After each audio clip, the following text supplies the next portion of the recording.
वाहिगुरू जी का खालसा वाहिगुरू जी की फतेह। Punjabi audio book YouTube channel सुन रहे सारे ਸਰੋਤਿਆਂ ਨੂੰ मेरे ਮਨਿੰਦਰ कौर ਵੱਲੋਂ प्यार भरी सत श्री अकाल। किताब 20वीं सदी दी सिख राजनीति भाग चौथा पन्ना नंबर 56। पेश कदमी ते कुराहा। 20वीं सदी दे 20वियां दे दहाके दी शुरुआत सिख लहर दी वड्डी उठान नाल हुई। 1920 विच सिखां नूं कई कामयाबियां हासिल होईयां। गुरुद्वारा रकाबगंज के मसले ते सरकार नूं सिख संघर्ष की ताब ना चलदियां होइयां अपनी अड़ी छड्डण लई मजबूर होना पिया। बाबे दी बेर सियालकोट अते पंजा साहिब के गुरुद्वारियां नूं महंतां दे चुंगल चों कढ के सिख संगतां दे कंट्रोल हेठ लै आंदा गया। इसे साल सिख संघर्ष की कुख चों पंथ दीआं दो जोड़ियां जथेबंदियां श्रोमणी गुरुद्वारा प्रबंधक कमेटी ते श्रोमणी अकाली दल ने जन्म लिया। इन्हां मुढलियां जित्तां ने सिख जनता के हौसले बुलंद कर दिते अते लीडरशिप का एक नवां पोच उभर आया, जिस विच सरदार खटक सिंह, मास्टर तारा सिंह, मास्टर मोता सिंह, तेजा सिंह समुंदरी, तेजा सिंह भुच्चर, करतार सिंह झब्बर, अमर सिंह ते जसवंत सिंह झबाल दोनों भरा आदि उभरवें नाव शामिल सन। जिवें कि अजिहे लोक उभारां विच अक्सर वापरदा है, गुरुद्वारियां नूं महंतां तो मुक्त कराउण दी यह लहर कुछ थावां ते आप मुहारा वेग अख्तियार कर गई। ननकाना साहिब जन्म अस्थान दे महंत नारायण दास खिलाफ सिख संगतां अंदर भारी गुस्सा पाया जा रहा सी। यह महंत सिर्फ बदनाम ही नहीं, पुज के बद भी सी। उसदी सरकारे दरबारे पूरी पुगत सी। महंत के किरदार ते ताकत नूं मद्देनज़र रखदियां होइयां श्रोमणी गुरुद्वारा प्रबंधक कमेटी की लीडरशिप इस मामले विच थोड़ा सावधानी वरत के चलण की समझ रखती सी, पर संगतां अंदर जन्म अस्थान नूं इस बदनाम महंत के चुंगल तो मुक्त कराउण दा जोश ते जज्बा इन्ना जोर फड़ चुका सी कि लीडरशिप दे ना चाहुंदियां होइयां भी 20 फरवरी 1921 नूं जोशीले ਸਿੰਘਾਂ दा एक जथा श्री जन्म अस्थान जा पहुंचिया। महंत ने गिणी मिथी योजना तहत जथे दे अंदर दाखिल होने तो बाद बाहरला दरवाजा बंद कर दिता अते उसकी पहला तो ही तैयार की हुई हथियारबंद गुंडियां दी धाड़ ने ਸਿੰਘਾਂ उत्ते हला बोल दिता। इस हमले विच 130 ਸਿੰਘ थाएं शहीद हो गए। इस कतलेआम ने सिख भाईचारे उत्ते जलियांवाले कांड नालों किते वड्डा असर छड्डिया। उस अंदर रोस ते गुस्से की एक व्यापक लहर पसर गई। अफसरशाही वालों महंत दा नंगे रूप च पक्ष पूरन की कार्रवाई ने सिख जज्बातां नूं लांबू ला दिता। गांधी जिसने सिख लहर अंदर पहला ही अपना असर रसूख कायम कर लिया होया सी, लई इस तो वध सुनहरी मौका होर की हो सकता सी। गर्म लोहे ते सट मारन लई ओह 3 मार्च नूं शहीदी दीवान च शामिल होने लई खुद ननकाना साहिब पहुंचिया। सिख लहर दे वहण नूं अपने आज़ादी दे अंदोलन की मुख धारा अंदर अभेद कर लैण दी युद्ध नीतिक विਉਂਤ तहत उसने शहीदी दीवान नूं संबोधन करदियां होइयां बहुत ही सोचिया समझिया भाषण दिता। उसने 4 गल्लां ते जोर दिता। एक यह कि यह निरी महंत की कार्रवाई नहीं, सगों मेरा यह दृढ़ विश्वास है कि इस वारदात विच साम्राजी हुकूमत दा भी हथ है। उसने इस कतलेआम नूं डायर पुणे की दूजी एडिशन करार दिंदियां होइयां कहा कि यह जलियांवाले बाग के साके नालों वध वहशियाना, वध गिणी मिथी ते वध मक्कारी भरी वारदात है। दूजी गल उसने यह कही कि यह शहादत भारत माता नूं समर्पित होनी चाहिए है। तीजा यह कि खालसा सिर्फ आज़ाद भारत अंदर ही आज़ादी मान सकता है। चौथा उसने समुची घटना की डूंगी ते भरवीं जांच पड़ताल लई एक गैर सरकारी जांच कमेटी बनाउण दी तजवीज़ रखी अते नाल ही यह पेशकश भी की कि जेकर मोर्चे के संचालक सरकारी अदालती कार्रवाई का बाईकाट करने लई रजामंद हो जाण तां ओह खुद इस पड़तालिया कमेटी का प्रधान बनने लई तैयार है। उस वेले पुरानी ते नवीं सिख लीडरशिप विचकार कशमकश पूरे जोरां ते चल रही सी। बेशक भारू सिख रौं नवीं लीडरशिप के हक विच सी, पर पुरानी लीडरशिप ने अजे दिल अते मैदान नहीं सी छड्डिया। जिवें कि समाजी ते राजसी लहरां दा यह आम दस्तूर है कि हर घटना आपस विच भिड़ रहे रुझानां विचकार तिखी जोर अजमाई ते तीबर संघर्ष का मुद्दा हो निबड़दी है। उवें ननकाना साहिब का साका भी जिथे बरतानवी हुकूमत विरुद्ध सिख संघर्ष का हुलार पैड़ा बन गया होया सी, उत्थे नाल ही सिख लहर अंदरले दो रुझानां विचकार आपसी भेड़ ते जोर अजमाई का अखाड़ा भी बन गया सी। महंत की गिरफ्तारी तो बाद जन्म अस्थान की सेवा संभाल का काम एक कमेटी के सपुरद कर दिता गया सी। इस कमेटी के प्रधान सरदार हरबंस सिंह अटारी सन, जो अपने समाजी रुतबे ते विचारधारा पक्षों रवायती धारा की तर्जमानी करते सन। वह श्रोमणी गुरुद्वारा प्रबंधक कमेटी के भी प्रधान सन। इयों रवायती लीडरशिप ने अजे नवे रुझान अगे पूरी तरह गोडे नहीं सन टेके अते वह अपनी विचारधारा उत्ते बराबर पहरा दे रही सी। सिख लहर दे अंदर चल रही यह सिद्धांतक जद्दोजहद बाहरी असरां तो अपिज नहीं सी। सिख लहर तो बाहरलियां दो प्रमुख ताकतां बरतानवी हुकूमत अते उस विरुद्ध राजसी लड़ाई लड़ रही हिंदू जमात जिस दी अगवाई गांधी कर रहा सी, सिख लहर दे अंदरूनी गति अमल उत्ते तिखी निगाह रख के चल रही सन। ਉਹ इस अंदरूनी अमल ਨੂੰ ਆਪੋ ਆਪਣੇ पक्ष ਵਿੱਚ प्रभावित ਕਰਨ ਲਈ ਯਤਨਸ਼ੀਲ ਸਨ। ਇੱਕ ਤਰ੍ਹਾਂ ਨਾਲ ਇਹ ਤਾਕਤਾਂ ਸਿੱਖ ਲਹਿਰ ਦੇ ਜ਼ਰੀਏ ਆਪਸੀ ਲੜਾਈ ਹੀ ਲੜ ਰਹੀਆਂ ਸਨ। ਜਿੱਥੇ ਅੰਗਰੇਜ਼ ਹੁਕਮਰਾਨ ਰਵਾਇਤੀ ਵਰਗਾਂ ਦੀ ਲੀਡਰਸ਼ਿਪ ਨੂੰ ਮਜ਼ਬੂਤ ਹੋਇਆ ਪਸੰਦ ਕਰਦੇ ਸਨ, ਉੱਥੇ ਗਾਂਧੀ ਤੇ ਹੋਰ ਕਾਂਗਰਸੀ ਆਗੂ ਨਵੀਂ ਲੀਡਰਸ਼ਿਪ ਦਾ ਪੱਖ ਤਕੜਾ ਹੋਇਆ ਚਾਹੁੰਦੇ ਸਨ। ਰਈਸ ਵਰਗ ਅਤੇ ਉਸ ਦੀ ਤਰਜਮਾਨ ਰਵਾਇਤੀ ਸਿੱਖ ਲੀਡਰਸ਼ਿਪ ननकाना साहिब के साके लिए बरतानवी हुकूमत नूं कसूरवार ठहराउण दी बजाए महंत जुंडली ते वाकियात नाल संबंधित अफसरां नूं ही दोषी मन के चल रहे सन अते अदालती कार्रवाई के जरिए हक इंसाफ हासिल करन प्रति पूरे आसवंद सन। अजिही सोच अते सेध गांधी दीआं राजसी विਉਂਤਾਂ के अनुकूल नहीं सी। सरकारी अदालती कार्रवाई का बाईकाट करन अते गैर सरकारी जांच कमेटी बनाउण दा उस वल्लों दिता गया सुझाव उसकी सिख लहर नूं अपनी मन भाउंदी दिशा देण दी युद्ध नीतिक विਉਂਤ का ही हिस्सा सी। पहला ननकाना साहिब ते बाद च गुरु का बाग कांडां संबंधी कांग्रेस ने जो गैर सरकारी पड़ताल रिपोर्टां जारी कीतियां, उन्हां अंदर दोष की उंगल बरतानवी हाकमां वाल सेधत करदियां होइयां सिख भाईचारे अंदर अंग्रेज़ हुकूमत विरोधी भावनावां नूं हवा देण दे उचेचे यतन कीते गए। गुरुद्वारा लहर के अमल चों तेज़ी नाल उभर के सामने आ रही नवीं लीडरशिप अपने नवें खून जोश ते जज्बे सदका हर मुद्दे ते हर मौके नूं बरतानवी हाकमां खिलाफ तिखी लड़ाई लई इस्तेमाल करन दी सोच अते प्रवृत्ति रखदी सी।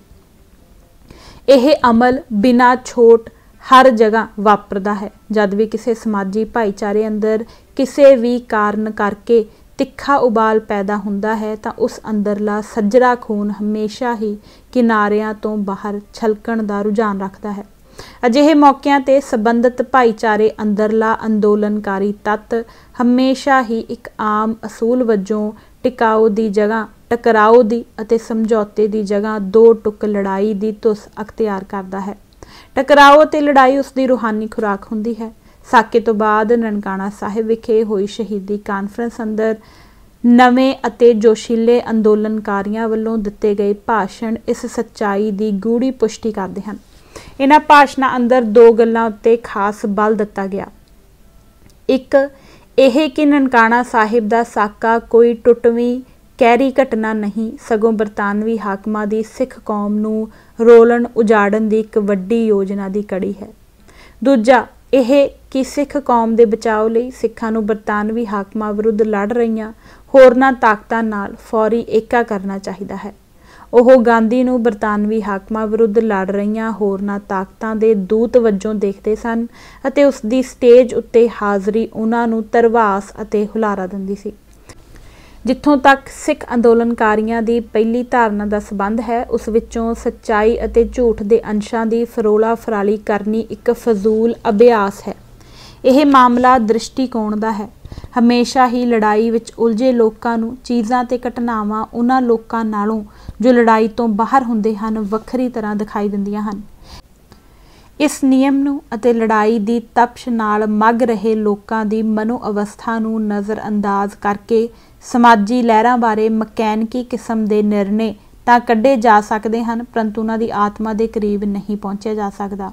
ਖੈਰ, ਕੁਝ ਵੀ ਹੋਵੇ, ਸਿੱਖ ਅੰਦੋਲਨਕਾਰੀਆਂ ਦੇ ਸਿੱਖ ਲਹਿਰ ਸੰਬੰਧੀ ਅਜਿਹੇ ਨਿਰਣੇ ਤੇ ਅਨੁਮਾਨ ਉਹਨਾਂ ਨੂੰ ਮੱਲੋ ਜ਼ੋਰੀ ਅਤੇ ਤੇਜ਼ੀ ਨਾਲ ਕਾਂਗਰਸ ਮਾਰਕਾ ਕੌਮੀ ਮੁੱਖ ਧਾਰਾ ਵੱਲ ਧੂਹੀ ਲਈ ਜਾ ਰਹੇ ਸਨ। ਸ਼ਹੀਦੀ ਕਾਨਫਰੰਸ ਮੌਕੇ ਤਾਂ ਰਵਾਇਤੀ ਸਿੱਖ ਲੀਡਰਾਂ ਨੇ ਗਾਂਧੀ ਦੀ ਗੈਰ ਸਰਕਾਰੀ ਜਾਂਚ ਕਮੇਟੀ ਬਣਾਉਣ ਦੀ ਤਜਵੀਜ਼ ਜਿਵੇਂ ਕਿਵੇਂ ਟਾਲ ਦਿੱਤੀ, ਪਰ ਉਸ ਤੋਂ ਬਾਅਦ ਘਟਨਾਵਾਂ ਦੇ ਵਹਿਣ ਨੇ ਜੋ ਵੇਗ ਤੇ ਦਿਸ਼ਾ ਅਖਤਿਆਰ ਕਰ ਲਈ, ਉਸ ਦੇ ਸਨਮੁਖ ਰਵਾਇਤੀ ਲੀਡਰਸ਼ਿਪ ਨੂੰ ਆਪਣੇ ਪੈਰ ਟਿਕਾਉਣੇ ਮੁਸ਼ਕਲ ਹੋ ਗਏ। ਸ਼ਹੀਦੀ ਕਾਨਫਰੰਸ ਤੋਂ ਫੌਰੀ ਬਾਅਦ ਬਰਤਾਨਵੀ ਹਕੂਮਤ ਨੇ ਸਿੱਖ ਲਹਿਰ ਉੱਤੇ ਤਸ਼ੱਦਦ ਦੀ ਇੱਕ ਵਿਆਪਕ ਮੁਹਿੰਮ ਆਰੰਭ ਦਿੱਤੀ। ਸਭਨਾਂ ਪ੍ਰਮੁੱਖ ਅੰਦੋਲਨਕਾਰੀਆਂ ਨੂੰ ਗ੍ਰਿਫਤਾਰ ਕਰਕੇ ਜੇਲੀ ਸੁੱਟ ਦਿੱਤਾ ਗਿਆ ਤੇ ਉਹਨਾਂ ਤੇ ਮੁਕੱਦਮੇ ਚਲਾ ਕੇ ਸਖਤ ਸਜ਼ਾਵਾਂ ਸੁਣਾਈਆਂ ਗਈਆਂ। ਆਮ ਸਿੱਖ ਜਨਤਾ ਅੰਦਰ ਡਰ ਅਤੇ ਸਹਿਮ ਪੈਦਾ ਕਰਨ ਲਈ ਵੱਡੇ ਪੈਮਾਨੇ ਤੇ ਗ੍ਰਿਫਤਾਰੀਆਂ ਸ਼ੁਰੂ ਕਰ ਦਿੱਤੀਆਂ ਗਈਆਂ। ਮਹੰਤਾਂ ਕੋਲੋਂ ਮੁਕਤ ਕਰਵਾਏ ਕਈ ਗੁਰਦੁਆਰੇ ਵਾਪਸ ਉਹਨਾਂ ਨੂੰ ਸੌਂਪ ਦਿੱਤੇ ਅਤੇ ਬਾਕੀਆਂ ਤੇ ਪੁਲਿਸ ਪਹਿਰੇ ਲਾ ਦਿੱਤੇ। ਅੰਗਰੇਜ਼ ਹਕੂਮਤ ਨੇ ਸੋਚਿਆ ਤਾਂ ਸ਼ਾਇਦ ਇਹ ਹੋਵੇਗਾ ਕਿ ਇਸ ਨਾਲ ਸਿੱਖ ਜਗਤ ਅੰਦਰ ਅੰਦੋਲਨਕਾਰੀਆਂ ਦੀ ਪੋਜੀਸ਼ਨ ਕਮਜ਼ੋਰ ਅਤੇ ਰਵਾਇਤੀ ਵਰਗਾਂ ਦੀ ਮਜ਼ਬੂਤ ਹੋ ਜਾਵੇਗੀ, ਪਰ ਹੋਇਆ ਇਸ ਦੇ ਉਲਟ। ਸਿੱਖ ਸੰਘਰਸ਼ ਦੇ ਚੜ੍ਹਤ ਦੀ ਅਵਸਥਾ 'ਚ ਹੋਣ ਕਰਕੇ ਹਕੂਮਤੀ ਜਬਰ ਦੇ ਟੀਕੇ ਦਾ ਉਲਟਾ ਅਸਰ ਹੋਇਆ। ਸਿੱਖ ਜਗਤ ਅੰਦਰ ਲੜਾਈ ਦਾ ਰੌਂ ਅਤੇ ਜਜ਼ਬਾ ਠੰਡਾ ਪੈਣ ਦੀ ਬਜਾਏ ਹੋਰ ਵੱਧ ਤਾਅ ਫੜ ਗਿਆ। 5 ਅਪ੍ਰੈਲ 1921 ਨੂੰ ਨਨਕਾਣਾ ਸਾਹਿਬ ਵਿਖੇ ਜੁੜੇ ਇੱਕ ਵਿਸ਼ਾਲ ਇਕੱਠ ਨੇ ਜੈਕਾਰਿਆਂ ਦੀ ਗੂੰਜ ਵਿੱਚ ਨਾ ਮਿਲਵਰਤਨ ਦਾ ਮਤਾ ਪਾਸ ਕਰ ਦਿੱਤਾ। ਇਸ ਤੋਂ 6ਵੇਂ ਦਿਨ ਹੀ ਸ਼੍ਰੋਮਣੀ ਗੁਰਦੁਆਰਾ ਪ੍ਰਬੰਧਕ ਕਮੇਟੀ ਨੇ ਵੀ ਇਸ ਮਤੇ ਦੀ ਤਾਇਦ ਕਰ ਦਿੱਤੀ। ਹਾਲਤਾਂ ਵੱਲੋਂ ਲਏ ਇਸ ਮੋੜ ਨੇ ਸਰਦਾਰ ਹਰਬੰਸ ਸਿੰਘ ਅਟਾਰੀ ਨੂੰ ਸ਼੍ਰੋਮਣੀ ਕਮੇਟੀ ਦੇ ਪ੍ਰਧਾਨਗੀ ਪਦ ਤੋਂ ਅਸਤੀਫਾ ਦੇਣ ਲਈ ਮਜਬੂਰ ਕਰ ਦਿੱਤਾ। ਉਸ ਦੀ ਜਗ੍ਹਾ ਸਰਦਾਰ ਖੜਕ ਸਿੰਘ ਨੂੰ ਪ੍ਰਧਾਨ ਚੁਣ ਲਿਆ ਗਿਆ। ਇਉਂ ਸਿੱਖ ਲਹਿਰ ਅੰਦਰ ਪੁਰਾਣੀ ਲੀਡਰਸ਼ਿਪ ਨੂੰ ਹਟਾ ਕੇ ਨਵੀਂ ਲੀਡਰਸ਼ਿਪ ਦੀ ਸਥਾਪਤੀ ਦਾ ਅਮਲ ਆਪਣੇ ਮੰਤਕੀ ਟਿਕਾਣੇ ਤੇ ਅੱਪੜ ਗਿਆ। ਇਸੇ ਦੌਰਾਨ ਗਾਂਧੀ ਨੇ ਸਿੱਖ ਲਹਿਰ ਅੰਦਰ ਆਪਣੇ ਦਖਲ ਨੂੰ ਵਧੇਰੇ ਕਾਰਗਰ ਬਣਾਉਣ ਲਈ ਉਚੇਚਾ ਅਕਾਲੀ ਸਹਾਇਕ ਬਿਊਰੋ ਸਥਾਪਿਤ ਕੀਤਾ। ਪਹਿਲਾਂ ਪ੍ਰੋਫੈਸਰ ਗਿਡਵਾਨੀ ਤੇ ਬਾਅਦ 'ਚ ਕੇਰਲਾ ਦੇ KM ਪਨਿੱਕਰ ਨੂੰ ਇਸ ਦਾ ਇੰਚਾਰਜ ਬਣਾਇਆ ਗਿਆ। ਗਾਂਧੀ ਅਤੇ ਬਿਊਰੋ ਦੇ ਇੰਚਾਰਜਾਂ ਦਰਮਿਆਨ ਹੋਇਆ ਚਿੱਠੀ ਪੱਤਰ ਅਤੇ ਖਾਸ ਕਰਕੇ ਗਾਂਧੀ ਵੱਲੋਂ ਜੈਤੋ ਮੋਰਚੇ ਦੌਰਾਨ ਅਕਾਲੀ ਆਗੂਆਂ ਨੂੰ ਲਿਖੀਆਂ ਚਿੱਠੀਆਂ ਤੋਂ ਸਾਫ਼ ਜ਼ਾਹਰ ਹੁੰਦਾ ਹੈ ਕਿ ਗਾਂਧੀ ਦੇ ਮਨ ਅੰਦਰ ਅਕਾਲੀ ਐਜੀਟੇਸ਼ਨ ਦੇ ਉਦੇਸ਼ਾਂ ਤੇ ਸਾਧਨਾ ਬਾਰੇ ਵਾਰ-ਵਾਰ ਸ਼ੰਕੇ ਉੱਠਦੇ ਰਹੇ। ਅਵਲ ਦਰਜੇ ਦੇ ਬੁੱਧੀਮਾਨ ਤੇ ਤੇਜ਼ ਦਿਮਾਗ ਸਿਆਸਤਦਾਨ ਹੋਣ ਦੇ ਨਾਤੇ ਗਾਂਧੀ ਨੇ ਇਸ ਪੰਥਕ ਉਭਾਰ ਦੀਆਂ ਸਭ ਲੁਪਤ ਸੰਭਾਵਨਾਵਾਂ ਦਾ ਕਿਆਫਾ ਲਾ ਲਿਆ ਹੋਇਆ ਸੀ। ਉਹ ਇਹ ਗੱਲ ਤਾੜ ਗਿਆ ਸੀ ਕਿ ਸਿੱਖ ਪੰਥ ਅੰਦਰ ਜਾਗੀ ਇਹ ਚੇਤਨਾ ਗੁਰਧਾਮਾਂ ਦੀ ਆਜ਼ਾਦੀ ਤੱਕ ਹੀ ਸੀਮਤ ਜਾਂ ਸੰਤੁਸ਼ਟ ਹੋ ਕੇ ਰਹਿ ਜਾਣ ਵਾਲੀ ਨਹੀਂ। ਸਿੱਖ ਕੌਮ ਅੰਦਰ ਗੁਰਧਾਮਾਂ ਦੀ ਆਜ਼ਾਦੀ ਲਈ ਜਾਗੇ ਇਸ ਜੋਸ਼ੋ ਖਰੋਸ਼ ਦਾ ਮੰਤਕੀ ਨਤੀਜਾ ਉਸ ਅੰਦਰ ਆਜ਼ਾਦ ਸਿੱਖ ਰਾਜ ਲਈ ਸੁਸਤਾਈਆਂ ਰੀਝਾਂ ਦੇ ਮੁੜ ਕਰਮਸ਼ੀਲ ਹੋਣ ਵਿੱਚ ਨਿਕਲੇਗਾ। ਇਸ ਬਾਰੇ ਉਹ ਅਕਾਲੀਆਂ ਕੋਲੋਂ 2 ਟੁਕ ਤੇ ਸਪਸ਼ਟ ਯਕੀਨ ਦਹਾਨੀ ਦੀ ਮੰਗ ਕਰਦਾ ਸੀ। ਸ਼੍ਰੋਮਣੀ ਕਮੇਟੀ ਨੇ ਗਾਂਧੀ ਦੇ ਖਤਾਂ ਦੇ ਜਵਾਬ ਵਿੱਚ 20 ਅਪ੍ਰੈਲ 1924 ਨੂੰ ਇੱਕ ਲੰਮਾ ਪੱਤਰ ਲਿਖਿਆ, ਜਿਸ 'ਚ ਗਾਂਧੀ ਦੇ ਸ਼ੰਕੇ ਨਿਵਰਤ ਕਰ ਦਿੱਤੇ ਗਏ। ਸ਼੍ਰੋਮਣੀ ਕਮੇਟੀ ਨੇ ਗਾਂਧੀ ਨੂੰ ਇਹ ਪੂਰਨ ਵਿਸ਼ਵਾਸ ਦਿਵਾਇਆ ਕਿ ਸਿਰਫ ਸ਼੍ਰੋਮਣੀ ਕਮੇਟੀ ਹੀ ਨਹੀਂ, ਕੋਈ ਵੀ ਸਿੱਖ ਸੰਸਥਾ ਜਾਂ ਵਿਅਕਤੀ ਸੁਪਨੇ ਵਿੱਚ ਵੀ ਸਿੱਖ ਰਾਜ ਦੀ ਕਾਇਮੀ ਦਾ ਵਿਚਾਰ ਜਾਂ ਚਾਹਨਾ ਨਹੀਂ ਰੱਖਦਾ। ਉਧਰ ਦੂਜੇ ਪਾਸੇ ਬਰਤਾਨਵੀ ਹਾਕਮਾਂ ਦੀ ਸੋਚ ਦੀ ਸੂਈ ਵੀ ਕੁਝ ਇਸੇ ਹੀ ਮੀਟਰ ਤੇ ਘੁੰਮ ਰਹੀ ਸੀ। ਉਂਝ ਭਾਵੇਂ ਉਹਨਾਂ ਦੀ ਸਮੁੱਚੀ ਰਣਨੀਤੀ ਅੰਦਰ ਸਿੱਖ ਭਾਈਚਾਰੇ ਦਾ ਸਹਿਯੋਗ ਤੇ ਸਦਭਾਵਨਾ ਖਾਸ ਅਹਿਮੀਅਤ ਰੱਖਦੀ ਸੀ। ਪੰਜਾਬ ਉੱਤੇ ਕਬਜ਼ਾ ਕਰਨ ਤੋਂ ਬਾਅਦ ਵਾਹ ਲੱਗਦੀ ਉਹ ਸਿੱਖ ਕੌਮ ਨੂੰ ਨਾਰਾਜ਼ ਕਰਨ ਤੋਂ ਗੁਰੇਜ਼ ਕਰਨ ਦੀ ਆਮ ਸੇਧ ਅਪਣਾ ਕੇ ਚੱਲ ਰਹੇ ਸਨ। ਪਰ ਗੁਰਦੁਆਰਾ ਲਹਿਰ ਸ਼ੁਰੂ ਹੋਣ ਨਾਲ, ਖਾਸ ਕਰਕੇ ਨਨਕਾਣਾ ਸਾਹਿਬ ਦੇ ਸਾਕੇ ਤੋਂ ਬਾਅਦ, ਜੇਕਰ ਉਹਨਾਂ ਆਪਣੀ ਇਸ ਆਮ ਸੇਧ ਤੋਂ ਲਾਂਭੇ ਹਟ ਕੇ ਸਿੱਖ ਸੰਘਰਸ਼ ਪ੍ਰਤੀ ਜਾਬਰ ਵਤੀਰਾ ਧਾਰਨ ਕਰ ਲਿਆ ਹੋਇਆ ਸੀ ਤਾਂ ਇਸ ਦੇ 2 ਕਾਰਨ ਨਜ਼ਰ ਆਉਂਦੇ ਹਨ। ਪਹਿਲਾ ਇਹ ਕਿ ਗਾਂਧੀ ਵਾਂਗ ਅੰਗਰੇਜ਼ ਹਾਕਮਾਂ ਨੂੰ ਵੀ ਸਿੱਖ ਸੰਘਰਸ਼ ਦੇ ਖਤਰਨਾਕ ਦਿਸ਼ਾ ਅਖਤਿਆਰ ਕਰ ਜਾਣ ਦਾ ਹਕੀਕੀ ਡਰ ਮਾਰ ਰਿਹਾ ਸੀ। ਨਨਕਾਣਾ ਸਾਹਿਬ ਦੇ ਮੋਰਚੇ ਦੌਰਾਨ ਸਰਕਾਰ ਦੀ ਇੱਕ ਖੂਫੀਆ ਰਿਪੋਰਟ ਅੰਗਰੇਜ਼ ਹਾਕਮਾਂ ਦੇ ਮਨ ਅੰਦਰਲੇ ਡਰ ਅਤੇ ਤੌਖਲਿਆਂ ਦਾ ਇਸ ਤਰ੍ਹਾਂ ਖੁਲਾਸਾ ਕਰਦੀ ਸੀ। ਸਿੱਖ ਕਿਰਸਾਨੀ ਅੰਦਰ ਇਹ ਵਿਚਾਰ ਪ੍ਰਵਾਹ ਚੱਲ ਰਿਹਾ ਹੈ ਕਿ ਮੌਜੂਦਾ ਲਹਿਰ ਇੱਕ ਵੱਡੀ ਚੱਕ ਥਲ ਜੋ ਸਿੱਖਾਂ ਨੂੰ ਮੁੜ ਪੰਜਾਬ ਦੀ ਮਾਲਕੀ ਬਹਾਲ ਕਰ ਦੇਵੇਗੀ ਦੀ ਹੀ ਇੱਕ ਪੂਰਵਲੀ ਝਲਕੀ ਹੈ। ਇੱਕ ਅੰਗਰੇਜ਼ ਲੇਖਕ ਸਰ ਮਾਲਕਮ ਡਾਰਲਿੰਗ ਦੇ ਸਿੱਖਾਂ ਬਾਰੇ ਲਿਖੇ ਵਿਚਾਰ ਵੀ ਬਹੁਤ ਭਾਵਪੂਰਤ ਹਨ। ਐਂਟ ਫਰੀडम्स डोर ਨਾਂ ਦੀ ਕਿਤਾਬ ਵਿੱਚ ਡਾਰਲਿੰਗ ਲਿਖਦਾ ਹੈ ਕਿ ਸਿੱਖ ਬੜੇ ਹੀ ਜੋਸ਼ਮਤੇ, ਮੜਕ ਵਾਲੇ ਤੇ ਰੋਬਦਾਰ ਲੋਕ ਹਨ। ਉਹ ਇਸ ਗੱਲ ਨੂੰ ਕਦੇ ਨਹੀਂ ਭੁੱਲਦੇ ਕਿ ਪੰਜਾਬ ਅਸੀਂ ਉਹਨਾਂ ਪਾਸੋਂ ਜਿੱਤ ਕੇ ਪ੍ਰਾਪਤ ਕੀਤਾ ਸੀ। ਦੂਜਾ, ਅੰਗਰੇਜ਼ ਹਕੂਮਤ ਨੂੰ ਇਹ ਖਤਰਾ ਭਾਸਣ ਲੱਗ ਪਿਆ ਸੀ ਕਿ ਗੁਰਦੁਆਰਿਆਂ ਦਾ ਕੰਟਰੋਲ ਮਹੰਤਾਂ ਦੇ ਹੱਥਾਂ 'ਚੋਂ ਨਿਕਲ ਕੇ ਉਹਨਾਂ ਤਾਕਤਾਂ ਦੇ ਹੱਥਾਂ 'ਚ ਚਲਾ ਜਾਵੇਗਾ ਜੋ ਬਰਤਾਨਵੀ ਰਾਜ ਨੂੰ ਕਹਿਰੀ ਅੱਖ ਨਾਲ ਦੇਖਦੀਆਂ ਹਨ।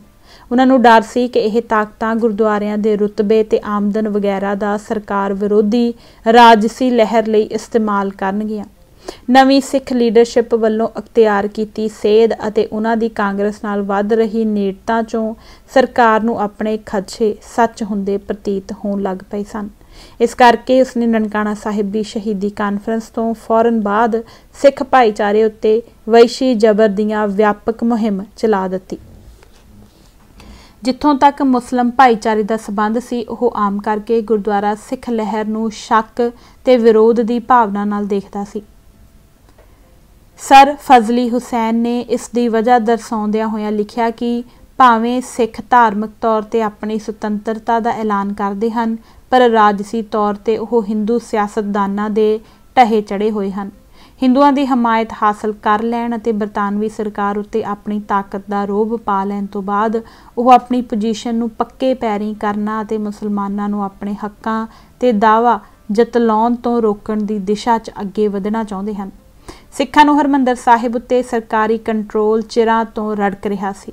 29 ਅਕਤੂਬਰ 1921 ਨੂੰ ਸ਼੍ਰੋਮਣੀ ਗੁਰਦੁਆਰਾ ਪ੍ਰਬੰਧਕ ਕਮੇਟੀ ਦੀ ਕਾਰਜਕਾਰਨੀ ਨੇ ਇੱਕ ਮਤਾ ਪਾ ਕੇ ਸਰਕਾਰ ਵੱਲੋਂ ਨਿਯੁਕਤ ਕੀਤੇ ਸਰਬਰਾਹ ਸਰਦਾਰ ਸੁੰਦਰ ਸਿੰਘ ਰਾਮਗੜੀਆ ਨੂੰ ਆਦੇਸ਼ ਦਿੱਤਾ ਕਿ ਉਹ ਤੋਸ਼ੇਖਾਨੇ ਦੀਆਂ ਚਾਬੀਆਂ ਸ਼੍ਰੋਮਣੀ ਕਮੇਟੀ ਦੇ ਪ੍ਰਧਾਨ ਸਰਦਾਰ ਖੜਕ ਸਿੰਘ ਦੇ ਹਵਾਲੇ ਕਰ ਦੇਵੇ।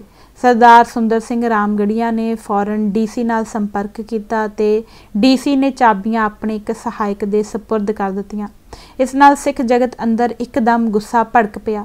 ਮੋਰਚਾ ਸ਼ੁਰੂ ਹੋ ਗਿਆ। ਹਮੇਸ਼ਾ ਵਾਂਗ ਸਰਕਾਰ ਨੇ ਜ਼ਬਰ ਤਸ਼ੱਦਦ ਨਾਲ ਸਿੱਖਾਂ ਨੂੰ ਯਰਕਾਉਣਾ ਚਾਹਿਆ।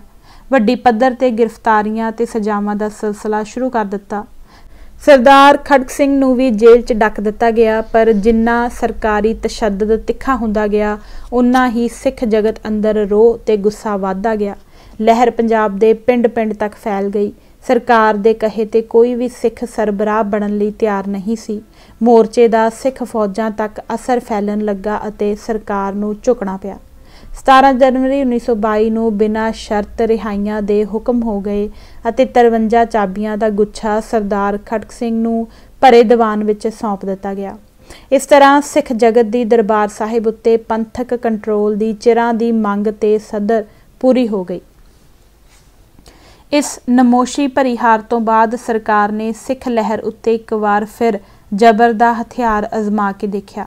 ਮਾਰਚ 1922 ਵਿੱਚ ਫਿਰ ਤਸ਼ੱਦਦ ਦਾ ਇੱਕ ਦੌਰ ਚੱਲਿਆ, ਪਰ ਥੋੜ੍ਹੇ ਹੀ ਚਿਰ ਬਾਅਦ ਅਗਸਤ 1922 ਵਿੱਚ ਉਸ ਨੂੰ ਗੁਰੂ ਕਾ ਬਾਗ ਦੇ ਮੋਰਚੇ ਵਿੱਚ ਫਿਰ ਨੈਤਿਕ ਪਛਾੜ ਦਾ ਸਾਹਮਣਾ ਕਰਨਾ ਪਿਆ। ਇਸ ਤੋਂ ਬਾਅਦ ਬਰਤਾਨਵੀ ਹਕੂਮਤ ਕਾਫੀ ਪੋਲੀ ਪੈ ਗਈ, ਪਰ ਸਿੱਖ ਲਹਿਰ ਦਾ ਵੇਗ ਅਜੇ ਜਿਉਂ ਦੀ ਤਿਉਂ ਬਣਿਆ ਹੋਇਆ ਸੀ। ਇਸ ਵੇਗ ਤੇ ਜੋਸ਼ੋ ਖਰੋਸ਼ ਦੀ ਲਹਿਰ 'ਚੋਂ ਹੀ ਸ਼੍ਰੋਮਣੀ ਕਮੇਟੀ ਨੇ ਬਰਤਾਨਵੀ ਹਕੂਮਤ ਵੱਲੋਂ ਰਾਜਸੀ ਖੁੰਦਕ ਅਧੀਨ ਮਹਾਰਾਜਾ ਨਾਭਾ ਨੂੰ ਗੱਦੀਓਂ ਲਾਹੁਣ ਦੀ ਕਾਰਵਾਈ ਵਿਰੁੱਧ ਸੰਘਰਸ਼ ਕਰਨ ਦਾ ਫੈਸਲਾ ਲੈ ਲਿਆ। ਮੋਰਚਾ ਸ਼ੁਰੂ ਤਾਂ ਹੋ ਗਿਆ ਤੇ ਸਿੱਖ ਜਗਤ ਅੰਦਰ ਵੱਡੀ ਸਰਗਰਮੀ ਵੀ ਛਿੜ ਪਈ, ਪਰ ਇੱਕ ਤਾਂ ਮਸਲਾ ਸਿੱਧਾ ਸਿਆਸੀ ਹੋਣ ਕਰਕੇ ਅਤੇ ਦੂਜਾ ਮਹਾਰਾਜਾ ਨਾਭਾ ਵੱਲੋਂ ਵਾਰ-ਵਾਰ ਥੜਕਣ ਤੇ ਕਮਜ਼ੋਰੀ ਦਿਖਾਉਣ ਨਾਲ ਸਿੱਖ ਲੀਡਰਸ਼ਿਪ ਨੂੰ ਕਾਫੀ ਕਸੂਤੀਆਂ ਹਾਲਤਾਂ ਦਾ ਸਾਹਮਣਾ ਕਰਨਾ ਪੈ ਗਿਆ। ਜੈਤੋ ਵਿਖੇ ਫੌਜ ਵੱਲੋਂ ਦੀਵਾਨ ਅੰਦਰ ਅਖੰਡ ਪਾਠ ਵਿੱਚ ਵਿਘਨ ਪਾਉਣ ਦੀ ਘਟਨਾ ਨੇ ਸਿੱਖਾਂ ਦੇ ਧਾਰਮਿਕ ਜਜ਼ਬਾਤਾਂ ਨੂੰ ਅਜਿਹੀ ਚੋਭ ਲਾਈ ਕਿ ਉਹਨਾਂ ਲਈ ਇਹ ਮਸਲਾ ਜ਼ਿੰਦਗੀ ਮੌਤ ਦਾ ਸਵਾਲ ਬਣ ਗਿਆ।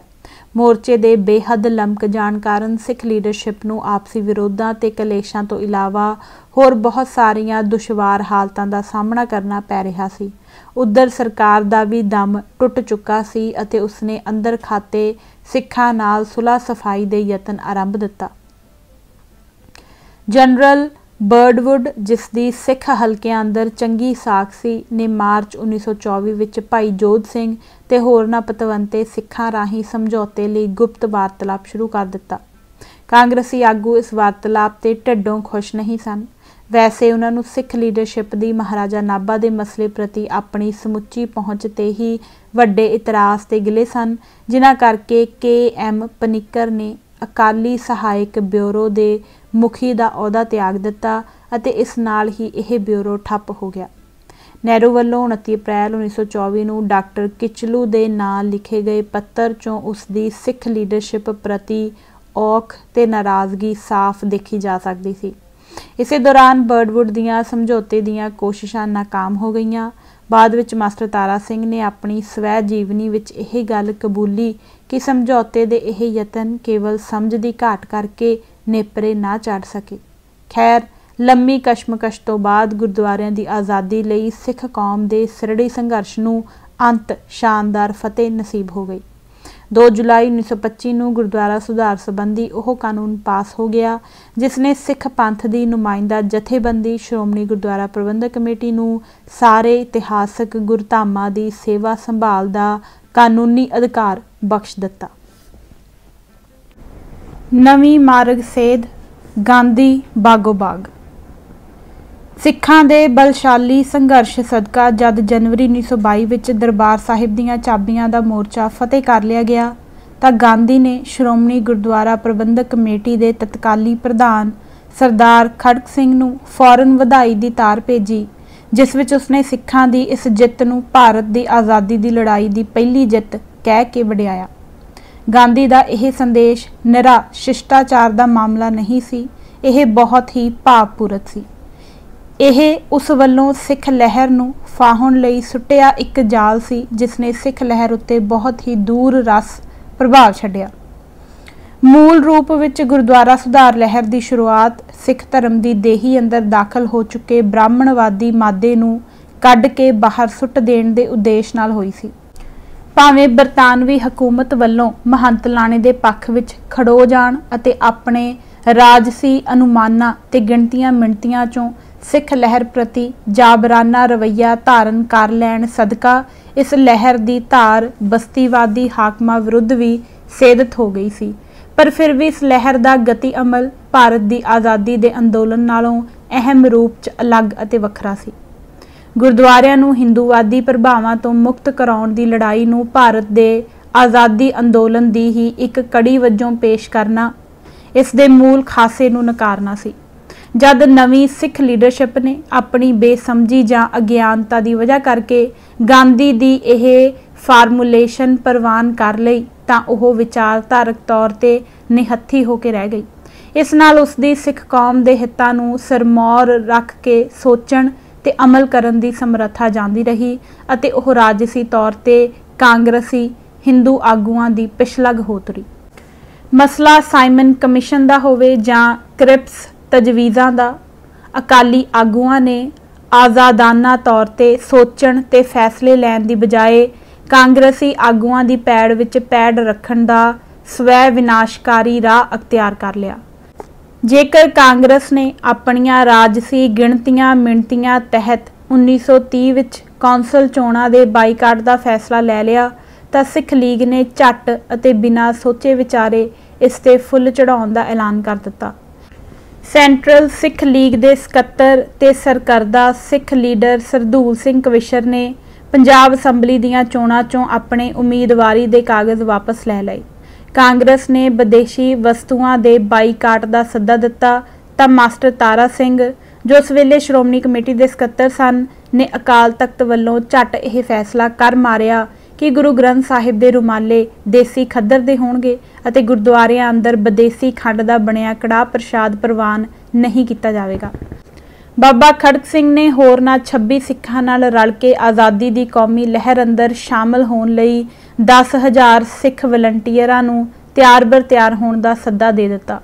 ਜਦ 1921 ਵਿੱਚ ਬਰਤਾਨੀਆ ਦੇ ਸ਼ਹਿਜ਼ਾਦੇ ਪ੍ਰਿੰਸ ਆਫ ਵੇਲਜ਼ ਨੇ ਖਾਲਸਾ ਕਾਲਜ ਅੰਮ੍ਰਿਤਸਰ ਨੂੰ ਸਿੱਖ ਯੂਨੀਵਰਸਿਟੀ ਐਲਾਨਣ ਲਈ ਅੰਮ੍ਰਿਤਸਰ ਆਉਣ ਦਾ ਪ੍ਰੋਗਰਾਮ ਬਣਾਇਆ ਤਾਂ ਪ੍ਰੋਫੈਸਰ ਨਰਿੰਜਨ ਸਿੰਘ ਤੇ ਉਸਦੇ ਹਮਖਿਆਲ ਹੋਰਨਾਂ ਸਿੱਖ ਪ੍ਰੋਫੈਸਰਾਂ ਨੇ ਕਾਲਜ ਵਿੱਚ ਹੜਤਾਲ ਕਰਵਾ ਕੇ ਸ਼ਹਿਜ਼ਾਦੇ ਦੀ ਪ੍ਰਸਤਾਵਿਤ ਫੇਰੀ ਵਿਰੁੱਧ ਤਿੱਖਾ ਰੋਸ ਜ਼ਾਹਰ ਕੀਤਾ।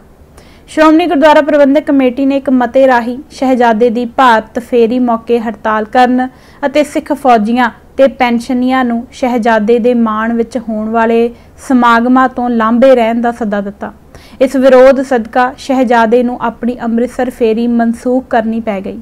ਇਸ ਦੇ ਉਲਟ ਜਦ ਮਦਨ ਮੋਹਨ ਮਾਲਵੀਆ ਇੱਕ ਕਾਂਗਰਸੀ ਹਿੰਦੂ ਲੀਡਰ ਅੰਮ੍ਰਿਤਸਰ ਪਹੁੰਚਿਆ ਤਾਂ ਅਕਾਲੀ ਲਹਿਰ ਵਿੱਚ ਸਰਗਰਮ ਸਿੱਖ ਪ੍ਰੋਫੈਸਰਾਂ ਦੀ ਅਗਵਾਈ ਹੇਠ ਖਾਲਸਾ ਕਾਲਜ ਦੇ ਵਿਦਿਆਰਥੀ ਅੰਤਾਂ ਦੇ ਚਾਅ ਉਤਸ਼ਾਹ ਨਾਲ ਰੇਲਵੇ ਸਟੇਸ਼ਨ ਤੇ ਉਸ ਦੀ ਆਓ ਭਗਤ ਕਰਨ ਲਈ ਪਹੁੰਚੇ। ਇੱਕ ਹਿੰਦੂ ਕਾਂਗਰਸੀ ਆਗੂ ਪ੍ਰਤੀ ਸਿੱਖ ਵਿਦਿਆਰਥੀਆਂ ਵਿੱਚ ਸ਼ਰਧਾ ਤੇ ਚਾਅ ਇਸ ਕਦਰ ਉਛਾਲੇ ਖਾ ਰਿਹਾ ਸੀ ਕਿ ਉਹਨਾਂ ਨੇ ਉਸ ਦੀ ਬੱਗੀ ਦੇ ਘੋੜੇ ਪਾਸੇ ਕਰ ਦਿੱਤੇ ਅਤੇ ਆਪ ਘੋੜੇ ਬਣ ਕੇ ਖਾਲਸਾ ਕਾਲਜ ਤੱਕ ਜਲੂਸ ਕੱਢਿਆ। ਸਿੱਖ ਲੀਡਰਸ਼ਿਪ ਦਾ ਕਾਂਗਰਸੀ ਆਗੂਆਂ ਨਾਲ ਯਾਰਾਨਾ ਇੰਨਾ ਗੂੜਾ ਹੋ ਗਿਆ ਕਿ ਬਾਬਾ ਖੜਕ ਸਿੰਘ ਇੱਕੋ ਸਮੇਂ ਸੈਂਟਰਲ ਸਿੱਖ ਲੀਗ ਦਾ ਵੀ ਤੇ ਨਾਲ ਹੀ ਪੰਜਾਬ ਪ੍ਰਦੇਸ਼ ਕਾਂਗਰਸ ਕਮੇਟੀ ਦਾ ਵੀ ਪ੍ਰਧਾਨ ਸੀ। ਸਰਦੂਲ ਸਿੰਘ ਕਵਿਸ਼ਰ ਇੱਕੋ ਸਮੇਂ ਸਿੱਖ ਲੀਗ ਤੇ ਪੰਜਾਬ ਪ੍ਰਦੇਸ਼ ਕਾਂਗਰਸ ਕਮੇਟੀ ਦੋਨਾਂ ਦਾ ਸਕੱਤਰ ਸੀ। ਸਿੱਖਾਂ ਦੀ ਕਾਂਗਰਸ ਨਾਲ ਇਸ ਵੱਧ ਰਹੀ ਨੇੜਤਾ ਉੱਤੇ ਗਾਂਧੀ ਬੇਹੱਦ ਪ੍ਰਸੰਨ ਸੀ। 1921 ਵਿੱਚ ਕਾਂਗਰਸ ਦੇ ਅਹਿਮਦਾਬਾਦ ਸੈਸ਼ਨ 'ਚ ਸਿੱਖ ਡੈਲੀਗੇਟਾਂ ਦੀ ਭਰਵੀਂ ਸ਼ਮੂਲੀਅਤ ਤੇ ਆਪਣੀ ਖੁਸ਼ੀ ਜ਼ਾਹਰ ਕਰਦਿਆਂ ਗਾਂਧੀ ਨੇ ਕਿਹਾ, ਹੁਣ ਹਰ ਜਗ੍ਹਾ ਹੀ ਸਿੱਖ ਭਾਈਚਾਰਾ ਕੌਮੀ ਲਹਿਰਾਂ ਵਿੱਚ ਵੱਧ ਚੜ੍ਹ ਕੇ ਅੱਗੇ ਆ ਰਿਹਾ ਹੈ। ਸਿੱਖ ਅਖਬਾਰਾਂ ਵਿੱਚ ਅਤੇ ਸਿੱਖ ਆਗੂਆਂ ਵੱਲੋਂ ਇਹ ਗੱਲ ਆਮ ਕਹੀ ਤੇ ਦੁਹਰਾਈ ਜਾਣ ਲੱਗੀ ਕਿ ਸਵਰਾਜ ਤੋਂ ਬਗੈਰ ਸਿੱਖਾਂ ਦੇ ਹਿੱਤ ਸੁਰੱਖਿਅਤ ਨਹੀਂ ਹੋ ਸਕਦੇ।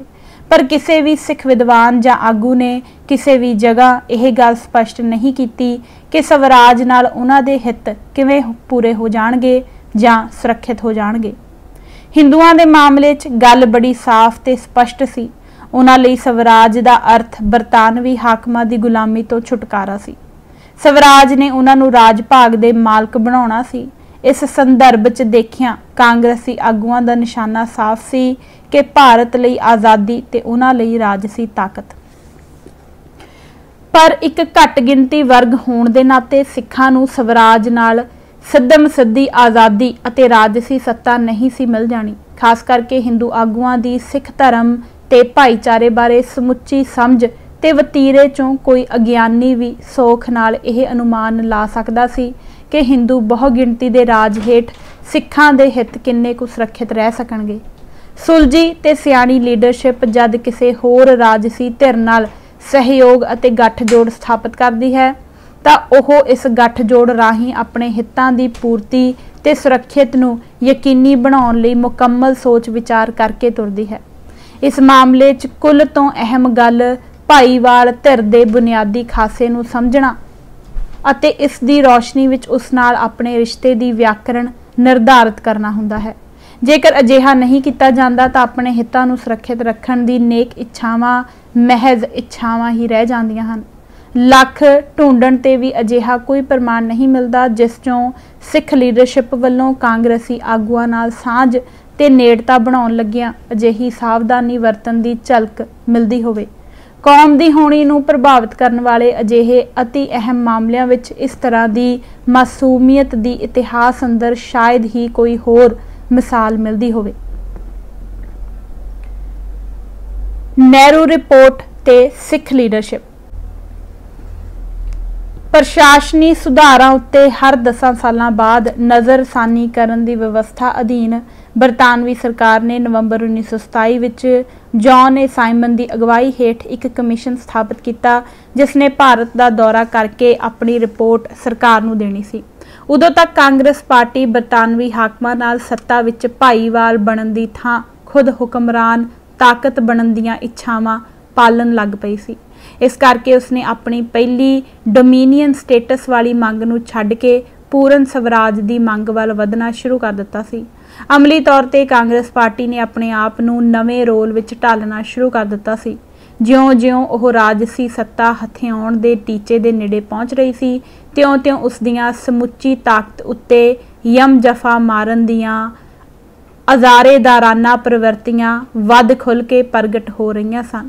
इस नाल मुस्लिम लीग ते मुस्लिम भाईचारे नाल उसदे संबंधां अंदर तनाव अते तब्दीली दे साफ चिन्ह प्रगट होण लग पए सन। नवीं हालत अनुसार वह लखनऊ पैक्ट वाले चौकटे अंदर वड्डी रद्दो बदल की लोड़ महसूस करन लग पई सी। लखनऊ पैक्ट वेले मसला बरतानवी हाकमां दी सरदारी हेठ उन्हां नाल राजसी सत्तां विच छोटे भाईवाल बनन दा ही सी। इस करके उदों कांग्रेस पार्टी मुस्लिम लीग नाल लै दे करन मौके उसनूं वड्डियां रियायतां देण लई रजामंद हो गई सी। उसने अणमन्ने चित्त नाल मुस्लिम लीग दीआं कुछ महत्वपूर्ण सिद्धांतक पोजीशनां नाल सहमति प्रगटा दित्ती सी, जिवें कि सर्ब सांझे चोण खेतरां दी जगह वखरे कम्यूनल चोण खेतर स्थापित करना, जिथे मुसलमान घट गिनती विच सन उत्थे उन्हां दीआं निश्चित मात्रा विच सीटां राखवियां करनियां अते मुस्लिम हितां दा ख्याल रखदिआं होइआं आम रूप च फैडरल ढांचे दा समर्थन करना। पर आज़ादी की मंजिल नूं नेड़े देखदिआं होइआं कांग्रेसी आगूआं ने अपने पैंतड़े ते रवैये च सिफती फेरबदल लै आंदा। हुण ओह मजबूत केंद्र हेठ एकात्मिक राज दे धारनी बन गए अते सर्वजनक बालग वोट प्रणाली ते सांझे चोण खेतरां की हमायत करन लग पए।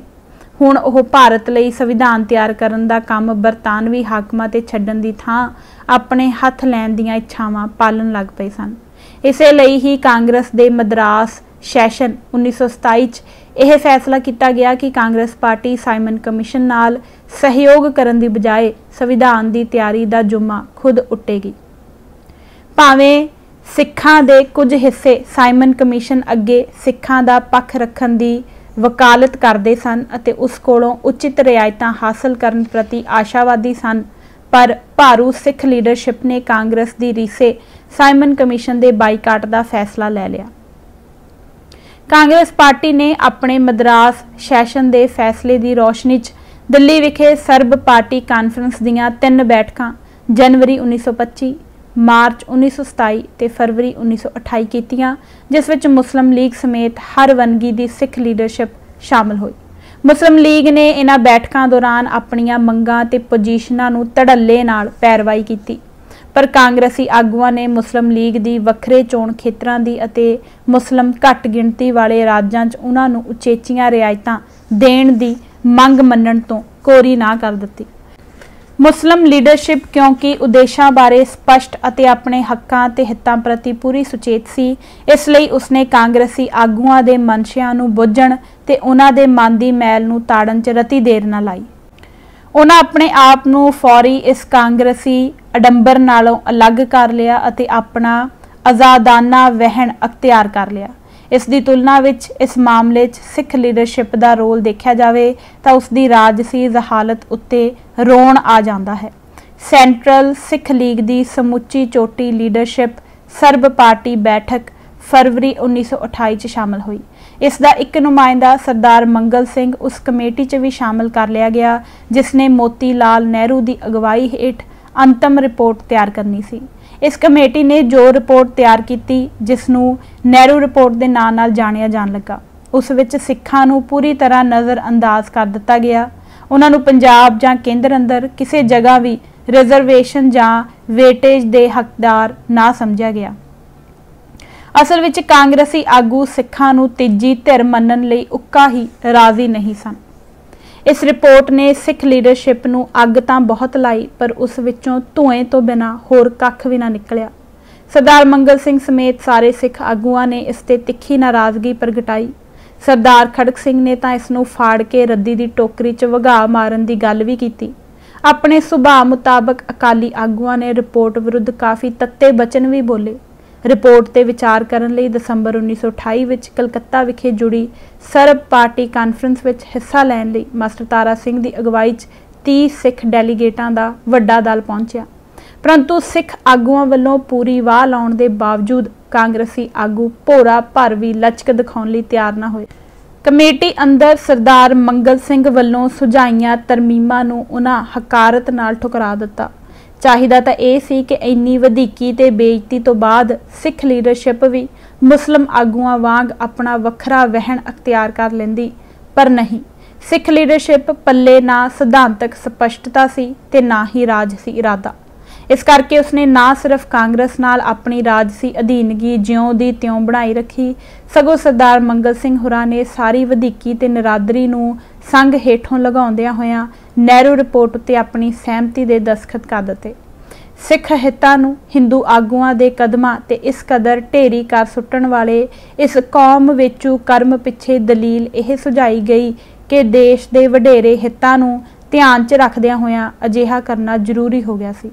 कई साल गुजर जाण बाद सरदार मंगल सिंह ने सरदार खुशवंत सिंह नाल मुलाकात च यह मन्निया कि उस उत्ते कांग्रेसी आगूआं ने लगातार यह जोर चाड़ रखिया सी कि देश दे वडेरे हितां नूं ध्यान च रखदियां होइयां ਉਹ रिपोर्ट उत्ते सर्बसम्मति लई रजामंद हो जावे। मास्टर तारा सिंह ने भी अपनी स्वै जीवनी च यह इंकशाफ किया है कि सानू कहा जा रहा है कि नेहरू रिपोर्ट मन के देश लई कुर्बानी करो। वख-वख वनगी दे सिख आगूआं ने उदों तो लैके अज तक वख-वख मौकिਆਂ ते अपनी हर थड़कण ते कमजोरी नूं इसे गुमराह कुन तर्क दे आसरे उचित ठहराउण दीआं कोशिशां कीतीआं हन। देश दे जिन्हां वडेरे हितां दी रट वार-वार लाई जांदी रही है ते अज भी लाई जा रही है, सिख आगूआं दी उन्हां तो मुराद की है, इस दा जवाब देण दी उन्हां नूं कदे भी लोड़ महसूस नहीं हुई, क्योंकि देश धर्म ते कौम दे संकल्पां बारे गंदली चेतना कारण सिख जनता ने यह सवाल कदे चज नाल उठाया ही नहीं। 1845 तो लैके 1849 तक सिखां ने बरतानवी फौज विरुद्ध जो यादगारी जंगां लड़ियां वह सिख कौम के हितां नूं सरमौर रख के लड़ियां। जद खालसा पंथ पंजाब अंदर अपने राज की स्थापति ते सलामती लई सूरम गति भरी जद्दोजहद कर रहा सी तां उसकी चेतना जां कल्पना विच पंजाब तो वखरा होर कोई देश नहीं सी अते उसदे सामने अपने होर कोई हित नहीं सन। 1857 दे गदर वेले सिख कौम दी अंतर आत्मा ने हिंदुस्तान नूं अपना मुल्क मन्नण तो खुला इनकार कर दिता सी। 1849 विच सिख राज दे खात्मे तो लैके 20वीं सदी दे मुढ़ले दहाकिਆਂ तक सिख फ्रंट उत्ते जो भी धार्मिक जां राजसी सरगर्मियां होईयां, सिख पंथ दी बेहतरी उन्हां दा प्रमुख सरोकार सी। देश दे हितां नूं सिख कौम दे हितां दे मुकाबले ते खड़ा करन अते इस तों भी वध देश दे हितां नूं पंथ दे हितां तों वडेरे ते उचेरे करार देण दी धारना दे सिख चेतना अंदर घुसपैठ करन दा अमल उदों शुरू होया जद सिख लहर गांधी दी अगवाई हेठ चल रहे भारत दी आज़ादी दे अंदोलन दी मुख धारा अंदर शामिल हो गई। सिंह सभा लहर वल्लों निर्धारित कीती मार्ग सेध अंतम नतीजे वजों सिख पंथ अंदर अपना प्रभु सत्ता संपन्न राज कायम करन दी चेतना ते भावना जगाउंदी सी। अजिहे राज की स्थापना बगैर खालसा पंथ दे धार्मिक सभ्याचारक ते आर्थिक हितां दी सुरक्षा यकीनी नहीं सी। इस मार्ग सेध ते चलदियां सिख कौम लई अपनी आज़ाद हस्ती स्थापित करन दा मनोरथ परम श्रेष्ठ सी। यही उसका कौमी निशाना ते यही कौमी काज सी। इस काज लई लड़ना खालसे लई कोई गुनाह जां मिहणे वाली गल नहीं सी। अपनी आज़ादी की इच्छा ते उमंग पालना ते इसकी पूर्ति लई संघर्ष करना होर किसी भी स्वै चेतन अते खुददार कौम वांग खालसे का जन्म सिद्ध अधिकार सी। यह चेतना ही खालसे की कौमी चेतना सी अते यही कौमी जज्बा उस लई पावन ते सर्वश्रेष्ठ सी। खालसा पंथ की यह कौमी मुख धारा सी। इस तो वखरी जां वडेरी जां उचेरी किसी होर मुख धारा का संकल्प एक हिंदूवादी संकल्प है जो भारत की हिंदू बहुगिणती के हितां की सेवा पूर्ति करता है। भारत की आज़ादी के अंदोलन नूं कौमी मुख धारा कहण दा सिद्धम सिद्धा अर्थ घट गिणती वर्गां के अंदोलनां नूं इस तों नीवां उपधारा का दर्जा देना सी। इसका मंतकी अर्थ हिंदू बहुगिणती वर्ग की तुलना विच घट गिणती भाईचारिਆਂ नूं दोम पोजीशन ते रखना सी। बहुगिणती वर्ग होण करके हिंदू भाईचारे दे हित अते देश दे हित समअर्थी मन लए गए। इन्हां नूं वडेरे हितां दा दर्जा दे के घट गिणती भाईचारिਆਂ दे हितां नूं इन्हां दे मतहत कर दिता गया। यों हिंदू धारा कौमी मुख धारा बन गई। हिंदू सोच कौम परस्ती का दर्जा हासिल कर गई, जबकि घट गिणती वर्गां दीआं उमंगां ते इच्छावां नूं फिरकूपणे दा नाउं दे के इन्हां नूं देश दे वडेरे हितां दे विरोध च खड़ा किया जाण लग पिया। घट गिणती भाईचारिਆਂ अंदरले ओह हिस्से जो अपने भाईचारे के हितां नूं देश के वडेरे अर्थात कौमी हितां दे अधीन करन लई रजामंद हो गए, उन्हां नूं कौमप्रस्त अते भाईचारे के हितां नूं सिरमौर रखण वालियां नूं फिरका प्रस्त कह के नवाजन का रिवाज प्रचलित हो गया। यों कौमप्रस्त सिखां ते कौमप्रस्त मुसलमानां दीआं वनगियां होंद विच आ गईयां, जिन्हां नूं हिंदू आगूआं ते आम हिंदू जनता वल्लों उचेची हमायत ते हल्लाशेरी मिलन लगी। सिख कौम अंदर पुरानी रवायती लीडरशिप के मुकाबले नवीं कौमप्रस्त सिख लीडरशिप नूं उभारन ते शिंगारन विच हिंदू आगूआं ने विशेष रुचि ते उत्साह दिखाया। सिख लहर अंदरली यह कौमप्रस्त धारा सिंह सभा लहर की विरासत ते विचारधारा नालों खुल्लम खुल्ला तोड़ विछोड़ा सी। इसने सिंह सभा लहर वालों निर्धारित की मार्ग सेध का मूँह उल्टी दिशा विच घुमा दिता। रस्मी तौर पर यह धारा भावें सिखां की वक्री पछाण ते सुतंत्र हस्ती का जाप तां करदी रही, परंतु यों कहण वेले वह गंभीर नहीं सी ते ना ही इस दे संभावी अर्थां तो सुचेत सी। जद एक बार अपने भाईचारे ते अपनी कौम के हितां नालों देश के हितां नूं वडेरे ते उत्तम मान लिया गया, तां देश के वडेरे हितां लई अपने भाईचारे के हितां दी बली देण दा अमल एक सुभावक कर्म हो निपड़िया। इस भ्रिष्ट चेतना का जहर सिख कौम दीआं रगां अंदर इस कदर फैल गया कि जेकर जून 1984 विच देश के हितां लई अपनी शरधा के केंद्र श्री हरमंदर साहिब उत्ते टैंक चाढ़न के हुक्म हो गए, तां फौजी ते सिविलियन सिख अफसरां ने यह पापनुमा सेवा भी खुशी खुशी कबूल कर ली। इस गंदली ते भुलेखे भरी चेतना का शिकार हुई सिख कौम एक चेतन ते खुददार कौम का लक्षण गवा बैठी। अमली तौर पर वह भारत दे हिंदू हाकमां की सेवा हित एक मांगवी धाड़ बन के रह गई, जिसनूं उन्हां जद जिथे अते जिवें जी किता वरत लिया। सिख लीडरशिप कित्थों उखड़ी ते क्यों? उस दौर की सिख लीडरशिप बारे यह कहना या सोचना कदाचित ठीक नहीं होवेगा कि उसनूं सिख कौम के हितां नाल कोई सरोकार नहीं सी अते वह जो भी निर्णय या फैसले लै रही सी उन्हां पिछे उसदियां निजी सोचां या निजी मुफाद काम करते सन। वीवियां दे सिख उभार ते संघर्ष चों जो आगू उभरे, जेकर उन्हां दी समुची जीवन कमाई उत्ते घोखवी नज़र मारी जाए तो सहजे ही इस निर्णय ते अपड़िया जा सकता है कि मूल किरदार जज्बे ते प्रतिबद्धता पक्षों उन्हां विच कोई वड्डी काण नहीं सी। उन्हां दी बुद्धि ते लियाकत बारे तां लख किंतु परंतु हो सकते हैं, पर उन्हां दे ईमान बारे शक की कोई गुंजाइश नहीं। सिखी प्यार, जज्बा, कुर्बानी की भावना ते नेक नीति उन्हां दे चरित्र दे रोशन पहलू सन, जिन्हां नूं किसी भी तरह नकारिया नहीं जा सकता। उस दौर की सिख लीडरशिप के समुचे किरदार विहार बारे यह एक आम जिहा निर्णय है, जिसनूं परम सच एब्सोलूट वजों नहीं सगों आम सच दियां सीमावां च रख के ही समझिया जाना चाहिए है। अर्थात दो गल्लां नूं नज़रअंदाज नहीं किया जाना चाहिए। एक यह कि व्यक्तिगत गुणा अवगुणा की दृष्टि तो देखिया यह आगू मनुखी सुभाਅ दीआं आम कमजोरियां तो सुरखरू नहीं सन, क्योंकि सब कुछ के बावजूद वह सन तां इंसान ही, देवते नहीं।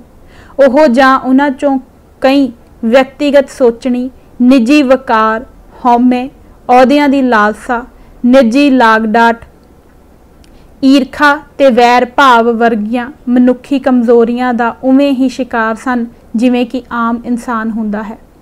दूजा, जिवें कि अजिहे समाजी राजसी वरतारियां दा यह आम जिहा लक्षण है कि कुछ कैरियरिस्ट ते खुदप्रस्त किस्म के लोग किवें ना किवें मोहरी सफ़ा अंदर घुस आउंदे हन अते लहर दे मान, वकार ते ताकत नूं अपने निजी मुफादा लई वरतन दी राजनीतिक खेड खेडदे हन। सिख लहर दीआं आगू सफ़ा अंदर भी अजिहा खोट आ रलिया सी जो सिख कौम दे समूहक हितां दी थां अपने निजी मुफादा नूं प्रमुख रखदा सी अते इसे दृष्टि तो सिख लीडरशिप दे नीति पैंतड़ियां उत्ते असर अंदाज होण दीआं कोशिशां करदा सी। सरदार बलदेव सिंह जो आज़ाद भारत का पहला रखिया मंत्री बनिया नूं सहजे ही इस श्रेणी च शामिल किया जा सकता है। सरदार साहिब होरी सिख संघर्ष दियां पैदाइश नहीं सन। उन्हां उम्र भर जेल का मूँह तक नहीं देखा। ਉਹ ਮਹਿਜ਼ ਆਪਣੀ ਦੌਲਤ ਤੇ ਕਾਂਗਰਸੀ ਆਗੂਆਂ ਦੀ ਕਿਰਪਾ ਦ੍ਰਿਸ਼ਟੀ ਆਸਰੇ ਹੀ ਸਿੱਖ ਲੀਡਰਸ਼ਿਪ ਦੀ ਮੂਰਲੀ ਕਤਾਰ ਅੰਦਰ ਘੁਸ ਆਏ ਸਨ ਅਤੇ ਉਹਨਾਂ ਆਪਣੇ ਕਾਰੋਬਾਰੀ ਹਿੱਤਾਂ ਨੂੰ ਪ੍ਰਮੁੱਖ ਰੱਖਦੇ ਹੋਏ ਕਾਂਗਰਸੀ ਆਗੂਆਂ ਦੀ ਸਿੱਖ ਦੋਖੀ ਰਾਜਨੀਤੀ ਦੀ ਸ਼ਤਰੰਜ ਦੇ ਮੋਹਰੇ ਵਜੋਂ ਕੰਮ ਕੀਤਾ। पर जेकर उदों वाली सिख लीडरशिप की आम रूप च गल करनी होवे तां उस बारे अजिही गल कहनी किसी भी तरह उचित नहीं।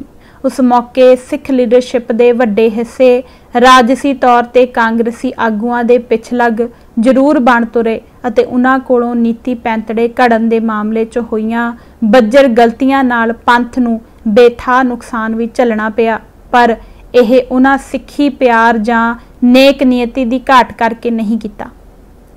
ਇਹ ਉਹਨਾਂ ਦੀ ਕੁਝ ਬੁਨਿਆਦੀ ਗੱਲਾਂ ਬਾਰੇ ਗਲਤ ਸਿਧਾਂਤਕ ਸਮਝ ਤੇ ਪੋਜੀਸ਼ਨਾਂ ਦਾ ਤਰਕ ਹੀ ਸੀ ਜਿਸ ਨੇ ਉਹਨਾਂ ਨੂੰ ਅਜਿਹੀ ਰਾਜਨੀਤਿਕ ਪਟੜੀ ਤੇ ਚਾੜ ਦਿੱਤਾ ਜਿਸ 'ਚ ਭਾਰਤ ਦੀ ਆਜ਼ਾਦੀ ਪਰ ਪੰਥ ਦੀ ਬਰਬਾਦੀ ਨਿਸ਼ਚਿਤ ਸੀ।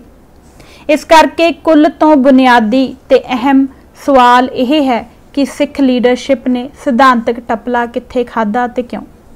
जेकर उस दियां राजनीतिक गलतियां भुल्लां ते थड़कणबाजियां दे मुख स्रोत की पछाण कर लई जावे तां मर्ज की तशखीश डायगनोसिस दा काम मुकम्मल हो जाएगा।